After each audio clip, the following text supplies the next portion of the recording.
Hello दोस्तों, स्वागत है आपका हमारे चैनल पर। आज के इस वीडियो में हम एक्सप्लेन करने वाले हैं 2024 में आई Indian super hero movie Hanuman को, जिसका इंतजार सभी लोग कर रहे थे। तो दोस्तों, वीडियो को लाइक और चैनल को सब्सक्राइब कर लीजिए इस मूवी के लिए, और वीडियो पसंद आए तो कमेंट में जय श्री राम जरूर लिखिए। तो शुरू करते हैं वीडियो को। तो मूवी की शुरुआत में हम एक माइकल नाम के लड़के को देखते हैं जो कि सुपर हीरोज का फैन होता है, और वो उन्हीं की तरह एक सुपर हीरो बनना चाहता है। और इसके लिए वो एक बार अपने आप को एक स्पाइडर से कटवाता है ताकि उसमें भी स्पाइडर मैन की पावर आ जाए। उसके स्कूल में जब वो देखता है कि एक सिरी नाम के लड़के को कुछ बच्चे परेशान कर रहे हैं, तो वो सिरी को उन बच्चों से बचाता है, और इसी के साथ माइकल और सिरी दोस्त बन जाते हैं। फिर माइकल एक बार अपने आप को सुपर हीरो मानकर एक छत से नीचे कूद जाता है, ये देखने के लिए कि वो सुपरमैन की तरह उड़ सकता है कि नहीं। लेकिन छत से कूदने के कारण माइकल को चोट लग जाती है और उसका पैर फ्रैक्चर हो जाता है। फिर जैसे ही ये बात उसके पिता को पता चलता है, तो वो उसे डांटने लगता है और उसे बोर्डिंग स्कूल भेजने की धमकी देता है ताकि माइकल के सर से सुपर हीरो का भूत निकल जाए। लेकिन अब माइकल सुपर हीरो बनने के लिए पागल हो गया था। फिर माइकल सिरी से मिलता है और उसे कहता है कि स्पाइडरमैन के तो माँ बाप नहीं थे, तभी वो एक सुपर हीरो बना था। अब इसीलिए माइकल सुपर हीरो बनने की चाहत में अपने माँ बाप को जलाकर मार देता है। फिर हम कुछ सालों के बाद देखते हैं जहाँ शहर में एक बैंक रॉबरी होती है, और माइकल एक शूट पहनकर उन लोगों को रोकता है। लेकिन वो चोर ये देखकर माइकल का मजाक उड़ाने लगते हैं कि ये हीरो अब उन लोगों को रोकेगा। अब इस बात से माइकल बहुत ज्यादा गुस्सा हो जाता है, और इस गुस्से में वो सभी चोरों को जान से मार देता है। अब इस चक्कर में माइकल को भी चोट लग जाती है, इसीलिए वो अपने दोस्त सिरी के पास जाता है जो कि साइंटिस्ट होता है। सिरी ही माइकल के लिए सुपर शूट और बेहतरीन हथियार बनाता है ताकि वो सुपर हीरो बन सकें। लेकिन माइकल एक ऐसी शक्ति की तलाश कर रहा होता है जो उसे सुपरमैन की तरह शक्तिशाली बना सके और उसे किसी कवच या शूट की जरूरत न पड़े। फिर हमें एक गाने के जरिए बताया जाता है कि जब श्री हनुमान छोटे से थे, तब उन्होंने सूर्य को फल समझकर खाने की सोची, और जब वो उड़कर सूर्य को खाने चले गए, तो वहीं पर देवराज इंद्र आकर श्री हनुमान को रोकने की कोशिश करने लगे, और अंत में उन्होंने श्री हनुमान के ऊपर वज्र से हमला किया, जिससे श्री हनुमान जी को चोट लग जाती है और उनका एक बूंद खून पृथ्वी पर एक नदी में गिर जाती है और एक मणि में बदल जाती है। फिर हम वर्तमान में अंजनाद्रि नाम के एक गांव को देखते हैं जहां पर श्री हनुमान जी की एक बहुत बड़ी मूर्ति होती है। उस गांव में हम एक लड़के हनुमंतु को देखते हैं जो कुछ काम नहीं करता है और आवारा की तरह घूमता रहता है। हनुमंतु के माता पिता नहीं होते हैं और वो अपने बहन के साथ रहता है। फिर हम मीनाक्षी को देखते हैं जो इस फिल्म की हीरोइन है। मीनाक्षी गांव के बाहर पढ़ाई करके एक डॉक्टर बन गई है, और वो इस गांव रहकर यहाँ के लोगों की मदद करती है। हनुमंतु बचपन से ही मीनाक्षी को पसंद करता है और उससे प्यार भी करता है। फिर हम उस गांव में एक पहलवान गजाप्ती को देखते हैं जो पूरे गांव से जबरन टैक्स वसूलता है, और जब कोई उसका विरोध करता है तो वो उससे कुश्ती का मुकाबला करता है और उससे कहता है कि अगर तुमने मुझे इस मुकाबले में हरा दिया तो वो टैक्स वसूलना बंद कर देगा।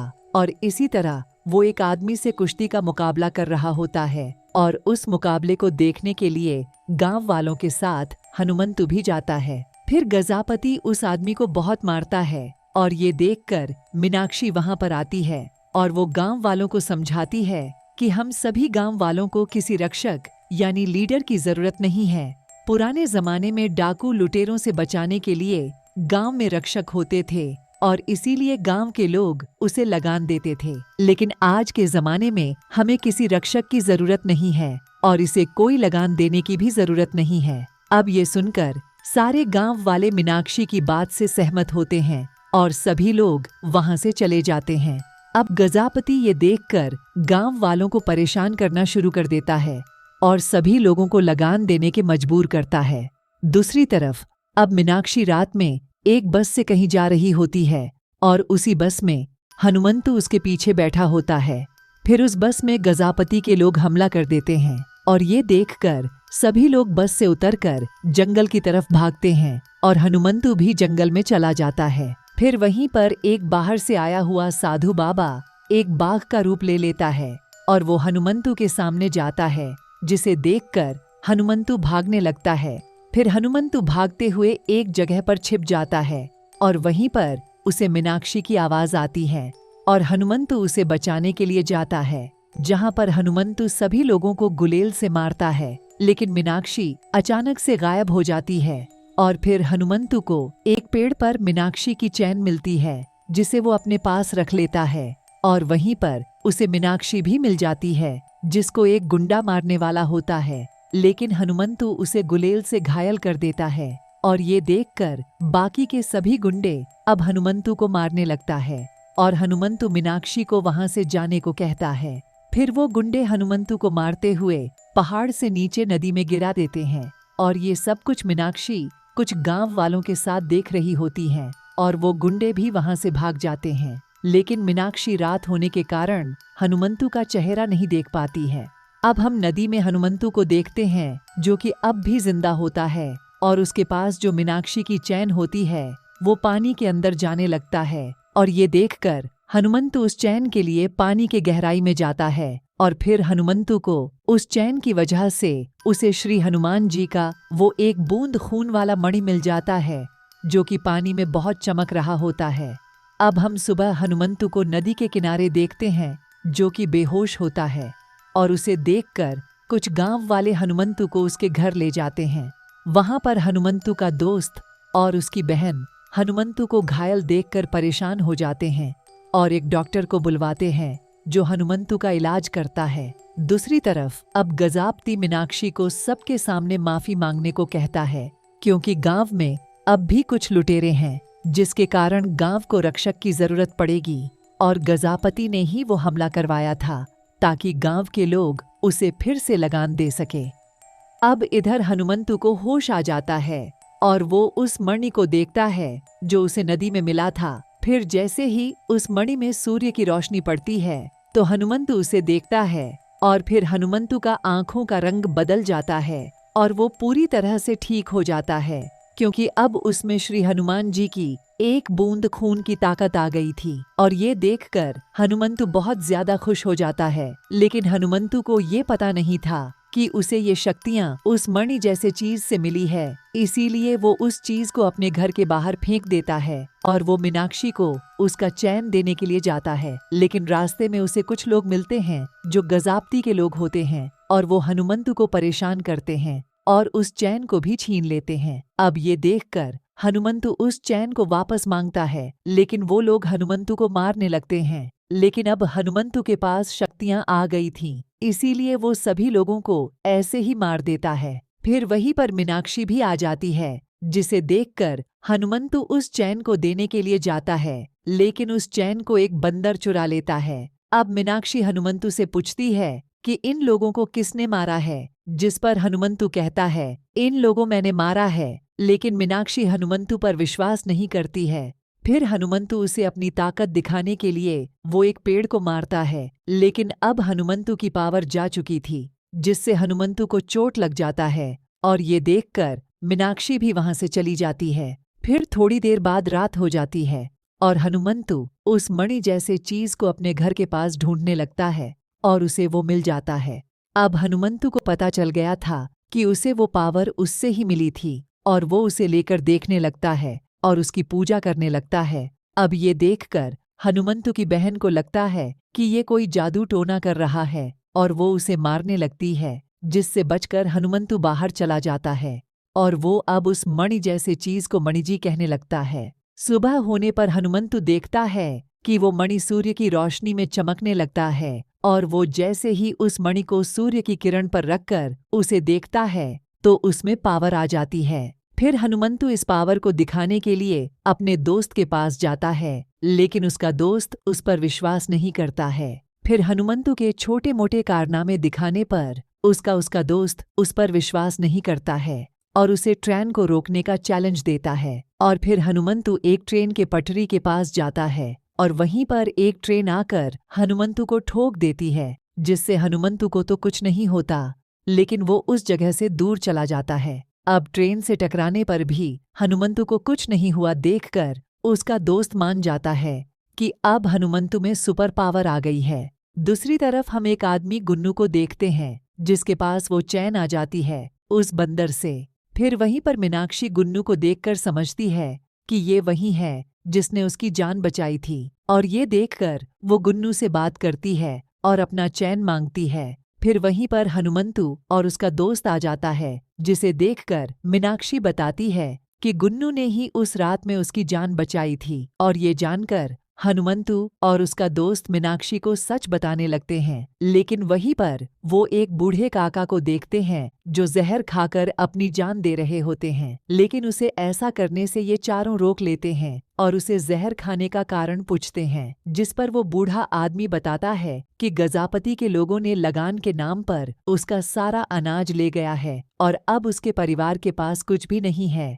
और ये देखकर वो बूढ़ा आदमी जहर खाकर अपनी जान देने वाला था। अब ये बात जानकर मीनाक्षी और वो तीनों गजापति के पास जाते हैं, लेकिन गजापति उन लोगों को कुश्ती का चैलेंज देता है। ये देखकर हनुमंतु का दोस्त गुन्नू को लड़ने को कहता है, लेकिन गुन्नू मीनाक्षी को बताता है कि उसको वो चैन बंदर के पास से मिला था और उसने मीनाक्षी की जान नहीं बचाया था। अब गजापति वहीं पर मीनाक्षी का अपमान करता है, जिसे देखकर हनुमंतु गजापति से कुश्ती करने के लिए मान जाता है। लेकिन उसी समय सूर्य बादलों में छिप जाता है, जिससे हनुमंतु की पावर चली जाती है और इसी कारण वहां पर गजापति हनुमंतु को बहुत मारता है। लेकिन थोड़ी देर बाद आसमान फिर से साफ हो जाता है और उस मणि से हनुमंतु को पावर मिल जाती है और फिर हनुमंतु गजापति और उसके लोगों को मारता है और वो गजापति का हड्डी तोड़ देता है और वो कहता है कि अब गांव का लीडर चुनाव द्वारा ही चुना जाएगा, जिससे वहां पर मौजूद सभी गांव वाले खुश हो जाते हैं। फिर वहीं पर माइकल और सिरी आ जाते हैं, जो गांव वालों को बताते हैं कि हम यहाँ पर गांव का विकास करने के लिए आए हैं, लेकिन वो यहाँ पर हनुमंतु के पावर के लिए आए होते हैं। उन लोगों को इंटरनेट के एक वीडियो में हनुमंतु का वो ट्रेन वाला कारनामा दिख जाता है। दरअसल उसी वक्त वहां पर एक आदमी एक वीडियो बना रहा होता है और वो उस वीडियो को इंस्टाग्राम पर डाल देता है, जिससे माइकल और सिरी को पता चल जाता है। फिर वहीं पर वो हनुमंतु को देखता है और हाथ मिलाने के बहाने से माइकल हनुमंतु का ब्लड सैंपल ले लेता है, जिसे जांच करने पर सिरी बताता है कि इसके खून में कोई पावर नहीं है और जरूर हनुमंतु को वो पावर किसी बाहर के चीज से मिल रही होगी। फिर वो दोनों कुछ दिनों से हनुमंतु पर नजर रखते हैं, लेकिन उन लोगों को कुछ पता नहीं चलता है। इसीलिए वो एक दिन मौका पाकर हनुमंतु को किडनैप कर लेते हैं और माइकल उसे कैमरे की मदद से दूर से देखता है और सिरी उससे उसके पावर के राज्य के बारे में पूछता है। सिरी को गांव वालों से किसी मणिजी के बारे में पता चलाता है और गांव वाले कहते हैं कि उससे ही हनुमंतु को पावर मिलती है। सिरी मणिजी का मतलब दूसरा समझ रहा होता है, लेकिन माइकल समझ जाता है कि हनुमंतु के पास वो लाल जैसी चीज ही वो मणिजी है। इसीलिए वो वहां पर जाता है जहां पर सिरी ने हनुमंतु को रखा होता है, लेकिन हनुमंतु मौका पाकर मणि को सूर्य की किरण में रखकर पावर पा लेता है और वो सभी को मारकर वहां से भाग जाता है और फिर वहां पर माइकल आता है। दूसरी तरफ हम मीनाक्षी को देखते हैं, जिसको गजापति के लोग मारने के लिए आए होते हैं, क्योंकि अब उसी के कारण गांव में चुनाव हो रहा है। फिर वहीं पर हनुमंतु आ जाता है, जो गुलेल से और अपने हाथों से सभी गुंडों को मार देता है और यहीं पर मीनाक्षी को पता चल जाता है कि उसकी जान हनुमंतु ने ही बचाई थी। फिर हनुमंतु गजापति के घर जाता है और उसे गांव के सरपंच बनने का ऑफर देता है, लेकिन उसे अब बदलना पड़ेगा और गांव वालों की भलाई करनी पड़ेगी। और फिर हनुमंतु उस मणि से गजापति को ठीक कर देता है और वो वहां से चला जाता है। दूसरी तरफ हम माइकल को देखते हैं, जो अब उस मणि को पाना चाहता है और वो इसके लिए सिरी के पास जाता है और उसे एक केमिकल बनाने को कहता है, जिससे पूरे गांव के लोग मर जाएं। लेकिन सिरी एक अच्छा आदमी था, उसे माइकल की सच्चाई पता नहीं थी, इसीलिए वो उसका साथ दे रहा था। लेकिन माइकल की ऐसी बातों को सुनकर वो मना करता है, जिससे माइकल उसे मारता है और उसे एक कमरे में बंद कर वहां पर आग लगा देता है। अगले दिन हम देखते हैं कि हनुमंतु के बहन की शादी हो रही है। तभी वहां पर माइकल अपने लोगों के साथ आता है और मणि के लिए लड़ाई करता है। लेकिन जब हनुमंतु उस मणि को इस्तेमाल करता है तभी माइकल उस पर गोली चला देता है। लेकिन मणि की शक्ति के कारण हनुमंतु को कुछ नहीं होता है और गोली उसके आर पार हो जाती है, लेकिन वो गोली उसके बहन को लग जाती है। अब ये देखकर गांव वाले माइकल और उसके लोगों को वहां से भगा देते हैं। हनुमंतु की बहन की हालत अब खराब हो चुकी थी। फिर हनुमंतु उसे मणि की मदद से बचाने की कोशिश करता है, लेकिन सूर्य उसी समय बादलों में छिप जाता है और हनुमंतु उस मणि का इस्तेमाल नहीं कर पाता है, जिससे वहीं पर उसकी बहन की मौत हो जाती है। और ये देखकर हनुमंतु रोने लगता है और वो उस मणि को दूर फेंक देता है। फिर माइकल उस गांव में फिर से आता है और वो उस मणि को पूरे गांव में ढूंढता है, क्योंकि उसे पता चल गया था कि हनुमंतु ने उस मणि को फेंक दिया है। फिर ये देखकर मीनाक्षी हनुमंतु को समझाती है कि हमें उस मणि को माइकल से पहले ढूंढना पड़ेगा, लेकिन हनुमंतु अपने बहन के याद में ही खोया हुआ रहता है। फिर वही वो साधु बाबा आते हैं जिसने बाघ का रूप लिया हुआ था। वो हनुमंतु को बताता है कि वो मणि श्री हनुमान जी के रक्त से निर्मित मणि है और वो रावण का भाई विभीषण है, जो आज भी लंका का राजा है। वो बताता है कि प्रकृति ने हनुमंतु को उस मणि के लिए चुना है जिससे वो लोगों की मदद कर सकें, लेकिन उसने तो उस मणि को ही फेंक दिया है। इसीलिए वो बाबा हनुमंतु से कहता है कि अब तुम्हें ही उस मणि को ढूंढना होगा और उसे बुरे लोगों से बचाना होगा। फिर हनुमंतु माइकल के पास जाता है और उससे लड़ता है, लेकिन हनुमंतु माइकल और उसके लोगों को हरा नहीं पाता है। और फिर वहीं पर सिरी और गजापति आते हैं। हनुमंतु ने सिरी की जान बचाई होती है और फिर वो सभी मिलकर माइकल और उसके लोगों से लड़ते हैं। फिर वहीं पर वो बंदर भी आ जाता है जिसके पास वो मणि होता है और वो उस मणि को हनुमंतु को दे देता है, जिससे हनुमंतु के पास पावर आ जाता है। और ये देखकर माइकल सिरी के बनाए एक पावरफुल शूट को पहन लेता है, लेकिन वो हनुमंतु के सामने टिक नहीं पाता है और वो एक हेलीकॉप्टर से हनुमंतु को मारने की कोशिश करता है, लेकिन हनुमंतु उस हेलीकॉप्टर को ही तोड़ देता है, जिससे माइकल की मौत हो जाती है। लेकिन वहीं पर वो मणि भी टूट जाती है और श्री हनुमान जी का वो खून हनुमंतु के आंख में चला जाता है। अब जब मणि टूट गई थी तो विभीषण बताता है कि अब मणि के टूटने के कारण अब यहाँ पर राक्षस आएंगे और अब एक महायुद्ध होगा, जिसके लिए अब श्री हनुमान जी को स्वयं यहाँ पर आना होगा। फिर वहीं पर श्री हनुमान जी आते हैं, जिसे देखकर हनुमंतु हैरान हो जाता है और फिर विभीषण कहता है कि मैंने आपको दिया हुआ वचन पूरा कर दिया है श्री हनुमान, और अब आपकी बारी है श्री राम को दिया वचन पूरा करने का। और फिर इसी के साथ ये बेहतरीन मूवी दूसरे पार्ट का संदेश देकर समाप्त हो जाती है, जिसका नाम जय हनुमान होगा। और ये एक best Indian super hero movie है जिसके दूसरे पार्ट का इंतज़ार हम सबको होगा।